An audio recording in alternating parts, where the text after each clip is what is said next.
The letter nobody expected morning was unusually quiet when Sundar walked into his office. The sky outside was pale gray, and the air smelled like rain. He set his bag down and stared at his phone.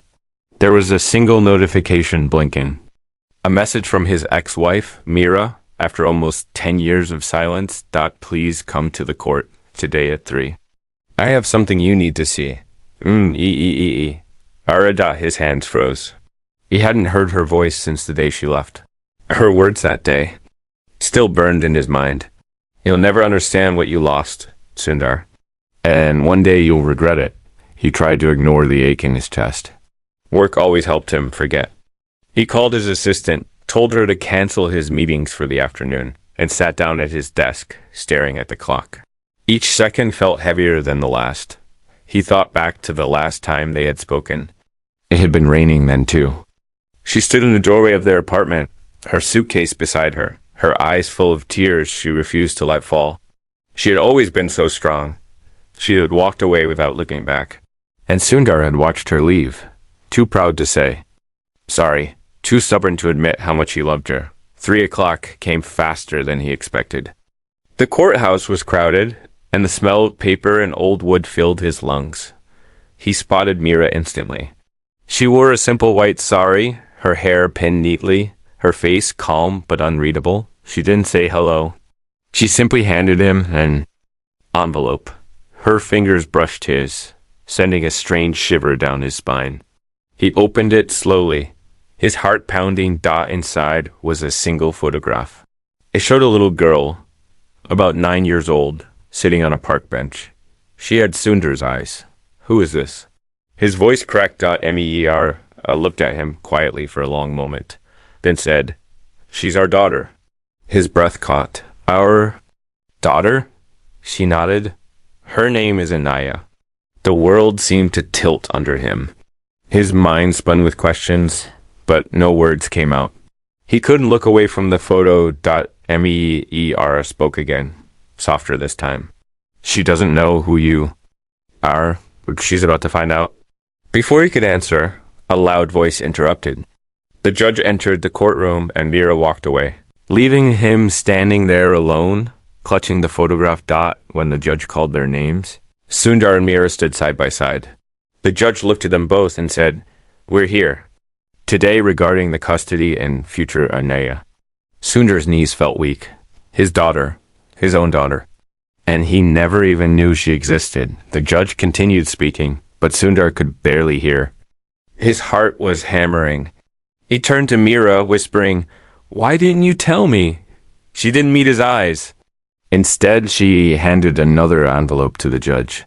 The judge opened it, studied the contents, and then frowned. "Mr. Pichai."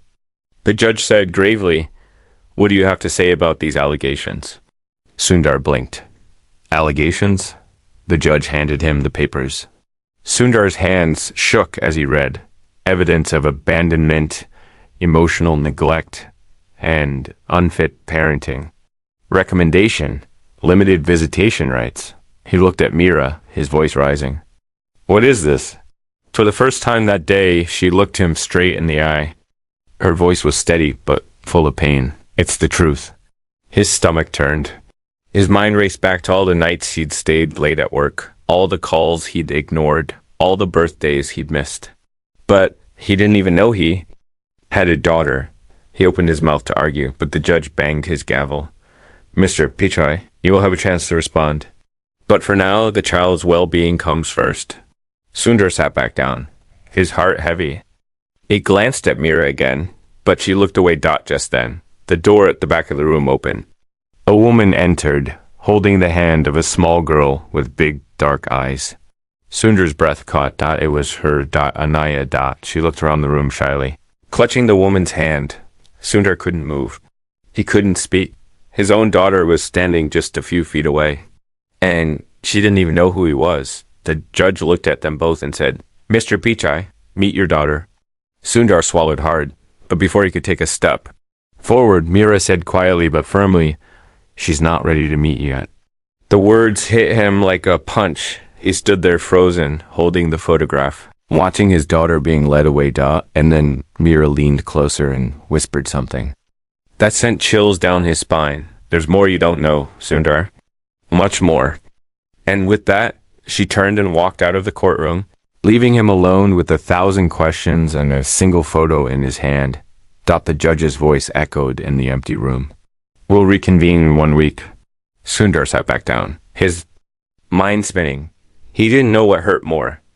The fact that he had a daughter he never knew about, or the look in Mira's eyes when she told him she didn't trust him to be a father, and yet, deep down, he knew she was right, but he wasn't going to let it end like this. Not without a fight, as he left the courtroom.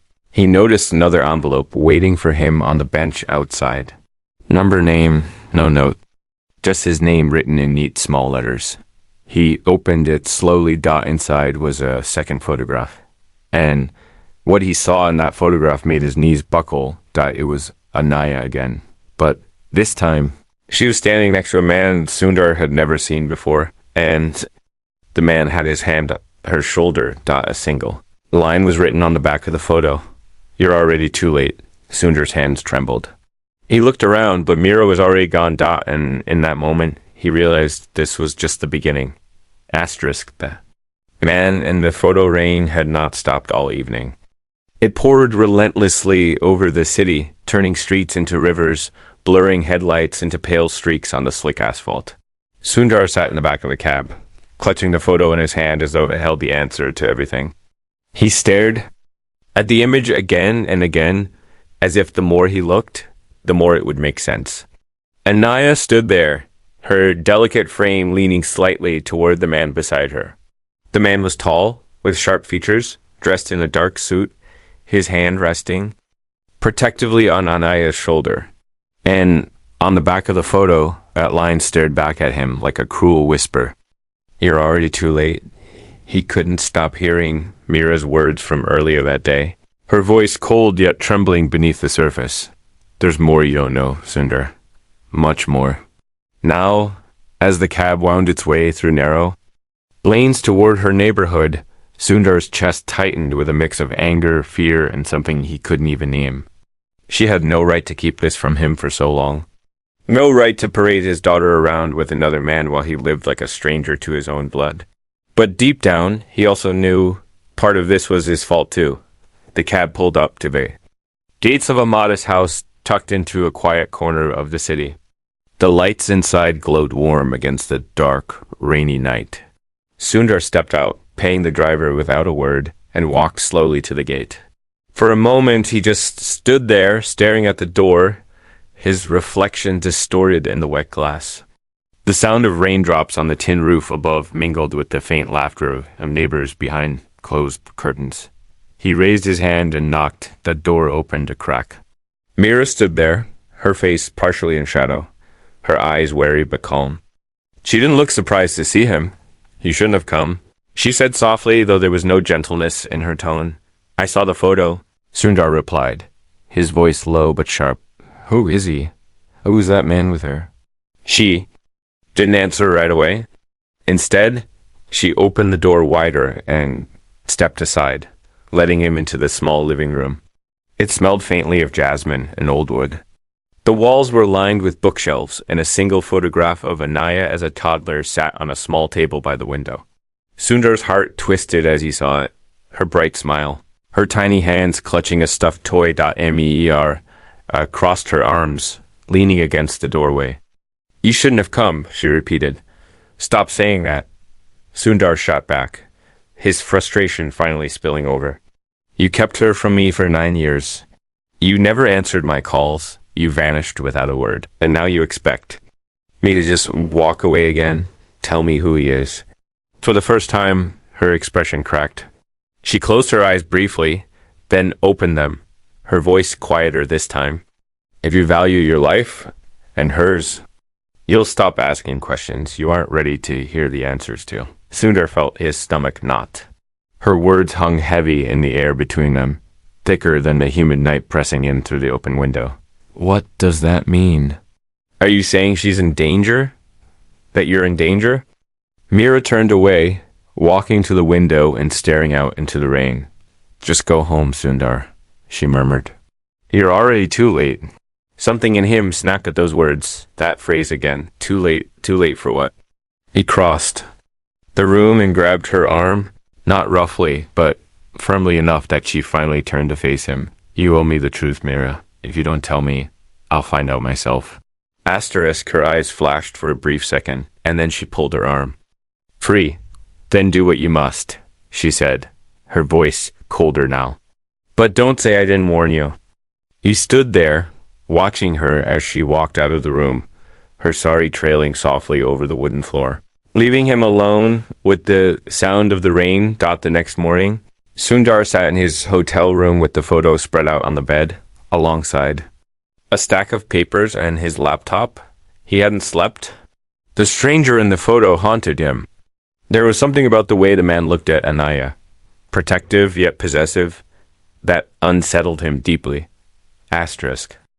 He started making calls, calling in favors from old contacts, digging through public records. At first, nothing came up. No one recognized the man. No business connections. No news articles. Nothing. But late that afternoon, a name surfaced. Vija. Varma. Sundar's chest tightened as he read through the sparse information. Vijay Varma, age 42, a consultant of some kind. No current address. No known family. But then something strange caught his eye. Vijay's death certificate, dated 5 years ago. Sundar stared at the screen in disbelief. How could a dead man be standing next to his daughter in a photo taken just weeks ago? He'd printed out everything he could find and tucked it into his briefcase. If Mira wouldn't tell him the truth, he'd find it himself. He returned to her neighborhood at dusk. The streets glowed orange under the streetlights, and the air was thick with the smell of wet earth and burning incense from nearby homes. This time he didn't knock. He waited outside, watching her window from the shadows. Around 9 o'clock, he saw her leave. She didn't notice him as she stepped into a waiting car. Sundar hailed another cab and told the driver to follow. Car wound its way through unfamiliar streets, finally stopping outside a large, crumbling building at the edge of town. Sundar paid the driver and slipped out quietly, staying a few steps behind Mira as she disappeared through a side door. Inside, the air was musty, and the faint sound of children's laughter echoed from somewhere deep within. He realized with a start that it was an old orphanage. He crept down the hallway until he reached a wooden door slightly ajar. Through the crack, he saw her, standing in a small office, speaking in hushed tones with an elderly man who sat behind a desk. He's asking questions, Mira was saying. I told him to stay away. The old man nodded slowly, his face lined with worry. It was only a matter of time, he said. He deserves to know. He deserves nothing, she snapped. Though her voice trembled, Sundar felt his throat tighten as he listened. The old man leaned back in his chair. You're playing a dangerous game, Mira. Keeping the truth from him won't keep her safe forever. Mira didn't reply. She simply turned and walked out. Sundar ducked into the shadows as she passed by, her footsteps fading down the hall. He waited until he was sure she was gone before slipping into the office. The old man looked up in surprise, but Sundar held up a hand. Please, he said quietly. I just want to know the truth. The old man studied him for a long moment, then sighed. You shouldn't be here. Please, Sundar repeated. Is she in danger? Who is Vijay Varma? The old man's eyes darkened at the name. He gestured for Sundar to sit. Then he spoke, his voice low and heavy with secrets. Vijay Varma was Mira's older brother. He raised her after their parents died. He protected her from everything. Eva's not an easy man, but he loved her more than anything. Sundar frowned. But he's dead. The old man nodded slowly. Yes, 5 years ago. Or at least, we thought so. Sundar's skin prickled. What do you mean? The old man hesitated, then leaned closer. He died protecting them. But if he's alive, if that photo is real, then something very, very bad is coming. Sundar felt a chill run down his spine. What kind of danger? He whispered. The old man shook his head. You don't want to know. But Sundar leaned forward, his voice urgent. I have to know. She's my daughter. The old man's eyes softened at that, and for a brief moment he almost looked sad. Then he reached into a drawer and pulled out a small worn envelope. "Take this," he said, "but be careful. Once you open this door, you can't close it again." Sundar took the envelope with trembling hands. Before he could open it, noise outside made them both jump. Heavy footsteps. A shadow passed the window. The old man stood quickly. "Go now. Don't let them see you." Sundar stuffed the envelope into his coat and slipped out the back door, his heart pounding. He ducked into the alley behind the orphanage, his breath coming in short gasps. Just then, he felt something sharp press against his back. "Stop digging," a low voice growled in his ear. "Or she disappears forever." Sundar froze. The pressure against his back vanished as quickly as it came, and when he spun around, the alley was empty. He stood there, soaked by the rain, the envelope clutched in his hand, and realized just how far he was from the truth, and just how close he was to losing everything. Asterisk. Secrets of the past rain had stopped sometime in the early hours, leaving the city washed and quiet under a silver dawn. Sundar sat on the edge of his hotel bed, staring at the envelope he had carried back from the orphanage. His fingers hovered over the flap for what felt like hours, his mind torn between fear and determination. What could be inside that was so dangerous? Why had the old man's eyes clouded with warning when he handed it over? But in the end, his need to know was stronger than his fear. With a deep breath, he tore it open.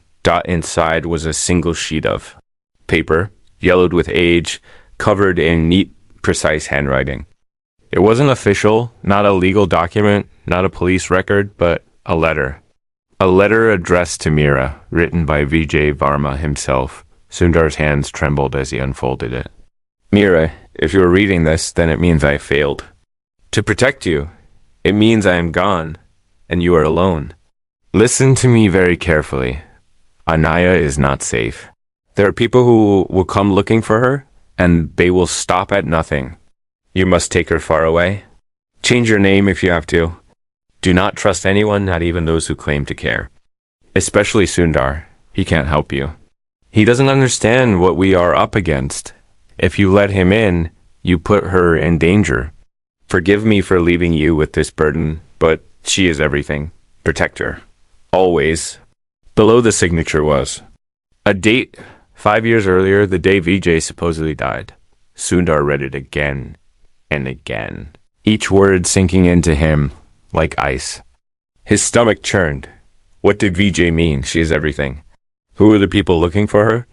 And why did he insist Sundar couldn't help? He sat there for a long time, staring at the letter until the morning light turned gold and warm through the curtains. Then he picked up his phone and called the one person who might know, the old man at the orphanage. But the line just rang and rang. With a growing sense of unease. Sundar threw on his coat and headed back to the orphanage.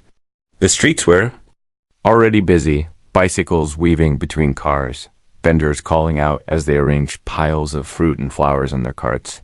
But for Sundar, it all passed in a blur. His mind was fixed on the letter, and the way the shadowy figure in the alley had whispered, "Stop digging or she disappears forever." When he arrived, the orphanage gates were open, but something was wrong. The front door hung slightly ajar, and the air inside smelled faintly of smoke. He stepped in carefully, calling out, "Hello?" No answer. He walked slowly down the hall, his footsteps muffled against the worn rugs. The office door was wide open now, and inside, chaos. Papers scattered. Across the floor, books pulled from shelves, the desk overturned. And in the corner, the old man lay slumped in his chair, unconscious, but breathing. Sundar rushed to him, gently shaking his shoulder. "Sir, wake up. It's me, Sundar. What happened?" The old man stirred weakly, his eyes fluttering open. When he saw Sundar, his face contorted in alarm. You shouldn't have come back," he rasped. "Who did this?" Sundar demanded. The old man coughed, clutching his ribs. "They know you're looking. They're watching you, watching her. You need to stop before it's too late." "Who are they?" Sundar asked, his voice low but sharp. The old man shook his head, wincing. "Not here. Not safe. But there is someone who can tell you more." He fumbled in his pocket and pulled out a small scrap of paper. On it was written a name and an address, a woman's name Sundar didn't recognize. Go to her, the old man whispered. She knew Mira when she was hiding here. She knows what happened. But be careful, she doesn't trust easily. Sundar took the paper and slipped it into his coat. He helped the old man sit up, but the man waved him away. Go, he insisted, now. Sundar hesitated only a moment before turning and hurrying out of the building. The address led him to the outskirts of the city, to a quiet lane lined with tall trees and old stone houses. He found the one he was looking for, a weathered house with faded blue shutters and a heavy wooden door. He knocked gently. After a long silence, the door opened a crack, and a pair of sharp, watchful eyes peered out at him. What do you want? The woman asked, her voice edged with suspicion. Asterisk. I need to talk to you, Sundar said, holding up the scrap of paper. The old man at the orphanage sent me. He said you knew Mira. The woman's eyes narrowed. For a long moment, she simply stared at him. Then she opened the door wider. Come in. But don't touch anything. The inside of her house was dim and smelled faintly of sandalwood and ink. Papers were stacked neatly on shelves, and photographs covered the walls. Children playing, women working in kitchens. Quiet moments of ordinary life. She led him to a small table and sat down opposite him. You're Sundar, she said flatly. Nodded. You know who I am? Asterisk, she gave a short, humorless laugh. Of course. I remember the day Mira arrived here. She was broken, terrified, clutching that baby to her chest like the world was out to snatch her away. She told me everything. And she told me about you too. What did she tell you? Sundar asked quietly. Asterisk. The woman leaned back, folding her arms. She said you were brilliant, ambitious, but blind. She said you never saw her. Never really saw her pain, her fear. She said she couldn't let Anaya grow up in a world where her father's pride came. Before her safety. Sundar swallowed hard. The words stung because they were true. What was she running from? He pressed. Why did she leave me? Who's after her? The woman's eyes darkened. She looked down at the table for a long time before answering. Vijay was involved in something he shouldn't have been, she said finally.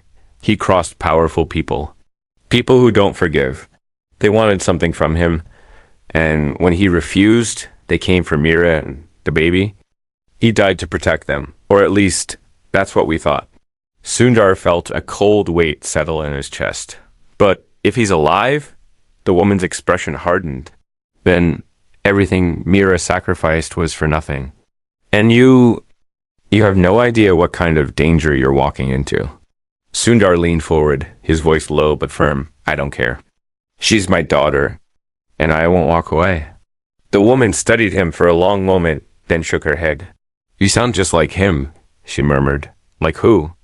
Vijay, she said quietly, too proud to know when to stop. Just then, a loud crash from outside made them both jump. The woman's eyes darted to the window. You need to leave, she hissed, already pushing him toward the back door. They found you. Sundar barely had time to slip into the alley behind the house before the front door burst open, and heavy footsteps pounded inside. He ducked into the shadows, his heart racing taut from the darkness. He saw a figure emerge from the front of the house, tall, dressed in black, moving with deliberate precision. The figure paused in the doorway, then turned his head, as though he could feel Sundar watching. Even from the shadows, Sundar felt the weight of that gaze, cold and unblinking. The figure raised a finger slowly and pointed straight at him. Then he disappeared back inside the house. Sundar stood frozen for a long moment before finally forcing himself to move. Slipping down the alley and back into the labyrinth of streets, his chest heaved as he tried to catch his breath. He felt the letter from Vijay still tucked in his coat, its weight heavier than ever. He thought of Anaya, her shy smile, her bright eyes, and felt a surge of determination through his fear. He wouldn't stop now. He couldn't, but as he rounded the corner into another alley, he stopped dead in his tracks. There. Nailed to the wall in front of him was another photograph. It showed Anaya sitting on a park swing. Looking small and alone, and scrawled across the bottom in jagged letters were 4 words that made his blood run cold. She's already mine. Asterisk. The choice of Mike felt heavier than usual. Thick with a silence that pressed in on Sundar from all sides as he stood outside the old hospital. Its faint green lights glowed against the cracked walls, and inside, behind one of those dimly lit windows, was the man he had once called his closest friend. The man now lying unconscious, with Sundar's daughter sitting faithfully at his side. Stared up at that window for what felt like hours. The letter from Vijay still folded in his pocket, its words like embers that refused to cool. You'll never understand what we are up against. She is everything. Don't trust anyone. And yet, the photograph nailed to the alley wall 2 nights ago still burned even brighter in his mind. Anaya on the swing. Would that horrify? Scrawl at the bottom. She's already mine. He was tired. So tired. The kind of exhaustion that came not from lack of sleep, but from carrying too many truths, too many regrets, for far too long. And yet, even now, he couldn't turn back. She was his daughter. And she was still out of reach. He finally pushed through the hospital doors. The smell of antiseptic hit him like a wall. Nurses moved quietly through the halls, their white shoes squeaking softly on the tile. The receptionist looked up, but didn't stop him. They all seemed to know who he was. He climbed the stairs slowly, each step heavier than the last. When he reached the ward, he stopped outside the door marked 204 through the window. He saw her. Anaya. She sat in a chair beside the bed, her tiny fingers wrapped around the hand of the man who lay there, motionless, pale, with tubes and machines. Keeping him alive, Sundar's breath caught in his chest. The sight of her, his own daughter, so small yet so brave, made his eyes sting. But the sight of the man beside her stirred a different ache entirely. He pushed the door open. Anaya didn't notice him at first. She was humming softly, tracing shapes on the back of the man's hand. When she finally looked up, her eyes met his, wide, unsure, curious. But before Sundar could speak, a voice came from the far corner. You shouldn't be here. Sundar turned sharply. And there he was, Arjun. The boy he had grown up with. The boy who had been like a brother to him once. Now a man, older, thinner, but with the same sharp eyes that used to outshine everyone else's on the cricket field. He stepped forward from the shadows, his arms crossed over his chest. You shouldn't be here, he repeated for a long moment. Neither of them spoke. The weight of their shared past and their broken friendship hung thick between them. Finally, Sundar's voice broke the silence. Why? Because you took my place? Because you raised my daughter like she was yours? Because you decided I wasn't good enough. Arjun's lips curled into something that wasn't quite a smile. You still don't get it, do you? You never showed up, Sundar? Not for her, not for Mira, not even for yourself. Someone had to. Sundar felt his hands curl into fists. You think that gives you the right to steal my daughter from me? Arjun's eyes hardened. Steal? She needed a father. She needed someone who could actually see her. You were too busy chasing boardrooms and headlines. You abandoned them long before they abandoned you. The words hit Sundar like stones, because deep down he knew they were true. I didn't know, he said finally, his voice low. I didn't even know she existed. Arjun's gaze softened slightly. He exhaled slowly, shaking his head. You think knowing changes anything? You can't just show up now, wave your name around, and expect her to trust you. She doesn't even know who you are. Sundar looked over at Anaya again, sitting quietly beside the bed, her eyes darting between them with quiet confusion. Then, let me earn it, Sundar said quietly. Before Arjun could reply, another figure appeared in the doorway. It was me. She stepped into the room slowly, her expression unreadable. Her sari was simple, her hair pulled back, but her presence filled the space.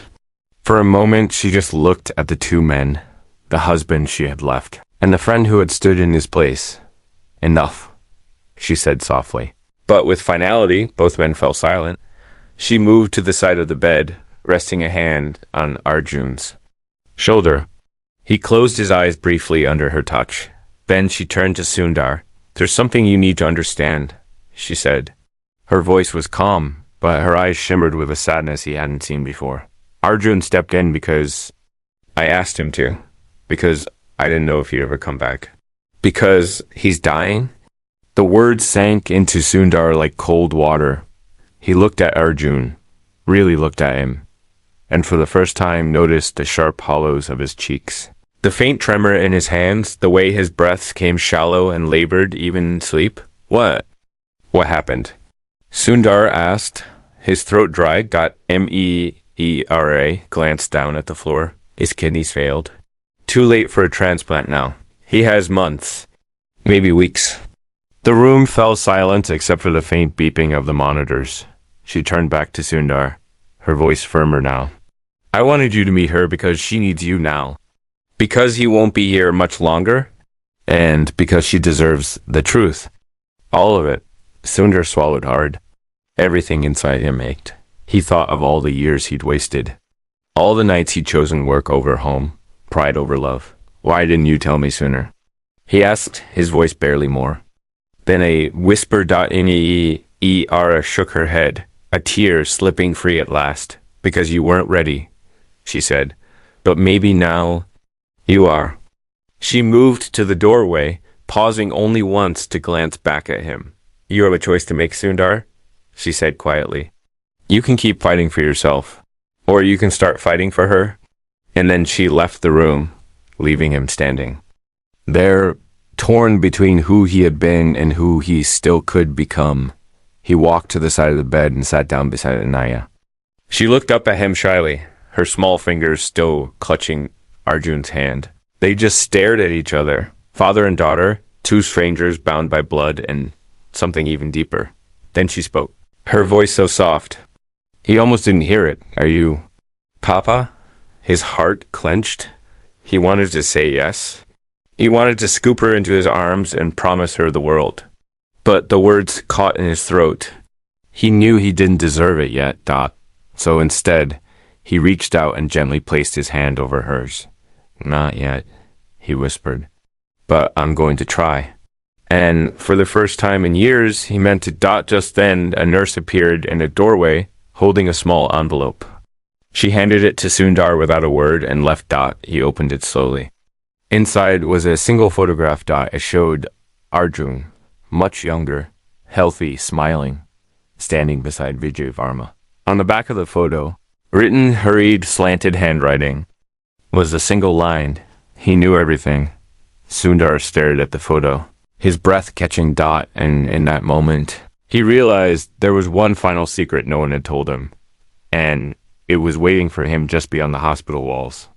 Asterisk. The Pravaseth streets outside the hospital were dark and quiet, the air thick with the smell of rain about to fall. Sundar stood just beyond the doors, clutching the photograph of Arjun and Vijay, his heart hammering in his chest. The black car was still there across the street, its engine idling low, its windows dark and impossible to see through. He could feel the weight of its presence, heavy and deliberate, as though it were daring him to take one more step. And yet, for the first time in years, Sundar felt something stirring inside him that was stronger than fear. He thought of Anaya's small hand resting under his, the way her shy voice had asked him, Are you Papa? And the fragile hope in her eyes when he answered, Not yet. But I'm going to try. He crossed the street slowly, every nerve in his body alive, with tension. As he approached, the car door opened with a soft click. Inside, sitting in the back seat, was a man Sundar didn't recognize, older, dressed in a crisp gray suit, his expression calm but unreadable. The man gestured for Sundar to get in. Without a word, Sundar slid into the seat opposite him. The door closed and the car began to move. For a long moment, they sat in silence. The city lights blurred outside the window, and the only sound was the steady hum of the engine.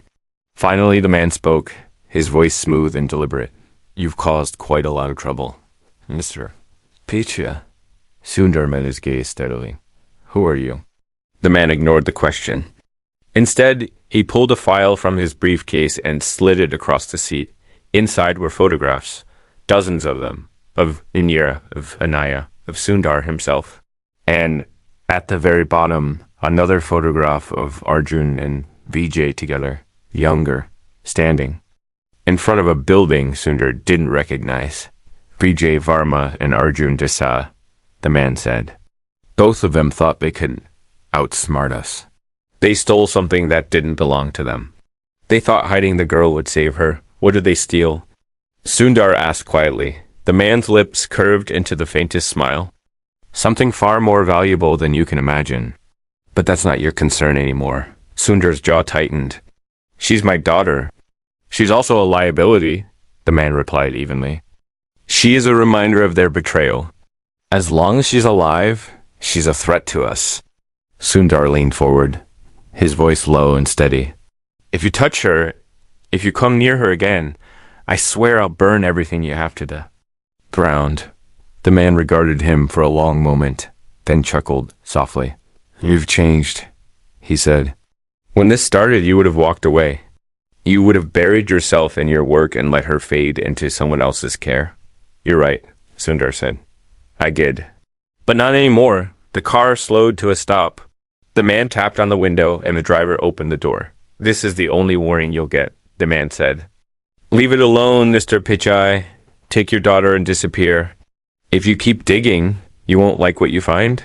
Sundar climbed out without another word, the door closing behind him. The car pulled away, melting back into the night.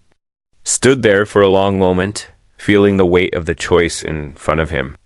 Walk away and keep her safe, or keep fighting and risk losing everything. When he finally returned to the hospital, dawn was breaking over the horizon, casting the hallways in soft gold light. Inside room 204, Arjun was awake now, sitting up weakly in bed. Anaya had fallen asleep beside him, her tiny head resting on the edge of the mattress. Sundar pulled up a chair and sat down quietly. Arjun's eyes met his, and for the first time they weren't full of anger, just exhaustion and something. That almost looked like relief. You went to see them, Arjun said hoarsely. Sundar nodded dot double quotes and... They want me to walk away, Sundar said. To take her and disappear. Arjun coughed, then gave a faint, bitter smile. That's what I told her 2 years ago. But she wouldn't, said she wouldn't let them win. Sundar looked down at Anaya's sleeping face. She's stronger than both of us. She deserves better than both of us, Arjun murmured. Sundar stayed quiet for a long moment. Then he reached into his pocket and pulled out the photograph of Arjun and Vijay. He placed it on the blanket in front of him. You knew, Sundar said softly. You and Vijay, you knew this was coming. You could have told me. Arjun's gaze fell to the photo. His fingers brushed over it gently. We didn't tell you, he whispered, because you wouldn't have understood. You were still chasing the wrong things. You couldn't see what was right in front of you. Sundar swallowed hard, but now Arjun's eyes met his. Now you see. There was a long silence between them. Then Arjun reached over and placed his hand over Sundar's. Promise me, he said, his voice weaker now. Promise me you'll protect her, even when it gets hard. Even when you want to give up. Promise me you'll stay. Sundar looked at him, really looked, and saw the boy he had once played cricket with in the summer heat. The man who had stepped up when he himself hadn't. He closed his fingers around Arjun's hand and said simply, I promise. Arjun's shoulders relaxed, and he sank back against the pillows, his eyes drifting closed. Sundar sat there for a while longer, watching Ania breathe softly in her sleep. Then he gently reached out and brushed a strand of hair from her forehead. Papa? She murmured sleepily, her eyes fluttering open. He smiled faintly. Yes, he said. Papa's here. She looked at him for a moment longer, then curled her fingers around his and drifted back to sleep. A week later, the courtroom was full again.